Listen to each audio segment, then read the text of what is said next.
За та бүхэнд энэ өдрийн мэнд хүргэе. Тэгээд ерөнхий сайдтай уулзж байгаа хинчээ энэ хамт өргөн мэдүүлсэн засгийн газрын бүрэлдэхүүний тухай хуулийн дээр нэг хэдэн санал хэлэх гэсэн юм аа. Байнгын орооны саналгүй хурал болон өмнөх улсын хурлын чуулганы хурал дээр та байгаагүй учраас би энэ зарим зүйлийг давтаж ярьж иж магадгүй. Тэгэхдээ энэ төсвийн тухай хуулийн дээр жишээлхэд төсвийг зарчимтай зарцуулнаа, хариуцлагатай ханднаа, үр ашигтай хэмнэлттэй байлганаа. Тэгээд төсвийн ерөнхийлөн захирагч нар нь бол томилсон байгууллагын өмнө хариуцлага хүлээнэ гэх мэтлэнгийн ийм хариуцлагын заалтууд бол байгаа. 2024 оны засгийн газрын санхүүгийн тайлан энэ 7 хоногт улсын хурлаар хилэлцэгдсэн нийтдээ 122 их найт төгрөгийн 6916 хуулийн этгээдийн асуудлыг ярьсан. 15 их найт төгрөгийн хязгаарлалтай дүгнэлт гарсан. 15 их найт төгрөг. Жишээлхэд нийслэл дээр одоо нийслэлийн засаг дарга улирч томилогдоод байгаа хүн 24 онд 12 тэрбум төгрөгийн алдаа дутагдал гаргацсан баг жишээ нь. Одоо энэ чинь ингэж байгаа. Батлагдсан төсвийг зориулт бусаар үр ашиггүй зарцуулсан нийслэл 3.2 тэрбум. Анхан шатны баримтын бүрдэл дутуу хүчин төгөлдөр бус баримтаар гүйлгээ эзэн нийслэл 1.9 тэрбум. Тендерийн тухай хууль зөрчсөн нийслэл 7.6 тэрбум. Гээд хахад бид нар одоо жишээлхэд нийслэлийн засаг даргыг улируулан томилоод сайн ажиллаж ийн гэдээ ажилуулад байгаа. Одоо энэ нийслэлийн төсөв чинь 10 жилийн өмнөх улсын төсөв шүү дээ. Тэгэхээр энэ дээр хариуцлага тооцдог гэж болохгүй юу? Бүрэг дөрж гүшүүнээ би асуулт асууж байгаа шүү. Тэгэхээр энэ хариуцлагын асуудлыг бид нар авч явахгүй бол үлдээд байна. Үлдсэний чинь хажууд одоо энэ авилгатай чинь цуг Монгол улс хөгжиж чадахгүй хоцроод байна. Тийм учраас ерөнхий сайдын хийх эхний ажил нь магадгүй энэ хариуцлагын ажил байх болов энэ дээр таны байр суурийг нэг сонсох гэсэн. Дараагийн нэг хариуцлагагүй газар байна. Бас төрийн банк. Хувьцааных нь үнэн одоо IPO хийсэн банкудтайгаа харьцуулахад хамгийн их уналттай явж байгаа банк. Тэгсэн мөртлөө удирдлагууд нь хэдэн зуун сая төгрөгийн цалин аван жилд. Тэгээд дээрээс нь өөрсдийгөө бас хэдэн тэрбумаар урамшуулна. Гэтэл төрийн банк ч өөрөө миний мэдхийн энэ тэнд бас өөр зээлтэй байгууллага. Гэх мэтлэнгээр одоо энэ сайд нарын асуудал ч гэсэн энэ дээр давтагдаад байгаа. Би энэ өнгөрсөн чуулган дээр асуудсан учраас үлдээчий гэхдээ сайд нарт энэ асуудлыг чи хэлэхээр сайд нар чинь бие өмөрөөдөлээ ерөнхий сайдаа.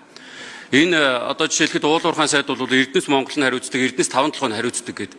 Энэ төсвийн тухай хуулийн дээр чинь бол томилсон байгууллагынхаа өмнө хариуцлага хүлээн буюу сайд нар нь тэр харьяа байгууллагынхаа хариуцлагыг үүрүүлж чадахгүй байгаа асуудал явсаар байгаад Монголд 30 жил болсон байсныг бям цогцоод өгөөс өөрөө баталж өгсөн. Тэгэхээр энэ дээр хариуцлага тооцдог байх тал дээр яг эхний энэ засгийн газрын хийх ажил дээр энэ тал дээр ямархуу ажил хийж хэрэгжүүлж эхлэх вэ? Таны байр суурийг сонсох гэсэн юм аа. За ерөнхий сайд хариулт өгье.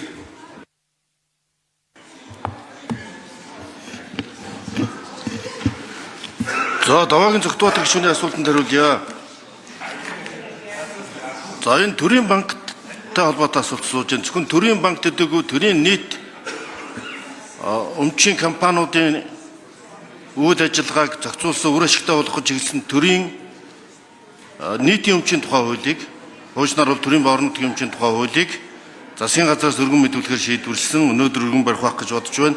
Энэ хүрээндээ төрийн өмчийн бодлого зохицуулалтын газарт төрийн банк төдийгүй төрийн өмчийн бүх аж ахуйн нэгжүүдийн үр ашгийг тодорхойлох, цалин хөлсний дээд хязгаарыг тогтоох, за хувьчлах, үр ашгийг нь дээшлүүлэх, нэгтгэх, нийлүүлэх ийм зохицох арга хэмжээний төлөвлөгөө боловсруулахыг даалгасан. Өнөөдрийн засгийн газрын уралдаанаар жишээлбэл 2 компанийг нэгтгэж алдагдaltaй ажилласан 2 компанийг нэгтгэх юм шийдвэр гаргасан. За энэ бол хариуцлага сахилгатайгаа холбогдоод хэрэгжиж байгаа юм бодтой тодорхой шийдвэрүүд зарчмын үед энэ Даваагийн Зөвхтбаатар гишүүний гарч байгаа одоо санхүүч хүний үед гарч байгаа саналууд их зүйтэй саналууд байгаа. Энийг бас аудитын дүгнэлт бол засгийн газрын эрх хэмжээний асуудал биш ээ. Энэ бол таны их хурлын эрх хэмжээний асуудал, их хурлын харьяа байгууллагын засгийн газарт хөндлөгөөс хийсэн аудитын дүгнэлтийг та бүхэн хэлцээ дүгнэлт гаргаад чиглэл өгөөд байнгын ороо төсвийн зарлагын хэлтийн дэд гороо хэлж хүчиртэй дэгтэй тэрүүгээр одоо хэлж дүгнэлт гаргаж шийдэх ёстой асуудал гэж бодож байна. Дашцэрэнгийн яг төвшин гишүүн бас тэр төсвийн тогтвортой хуулийн тухай хуулийг асуусан. Тэр энэ хууль төсвийн тодтол биш. Төсвийн хүрээний мэдээллийг 6 сард боловсруулчаад 10 сард өргөн мэдүүлэхдээ төсвийн хүрээний мэдээлэл өөрчлөлт ороод ирдэг байсан практикийг засах жил орж ирсэн юм. Түүнээс шинэ процедураар явбал 5 сар болох юм билээ.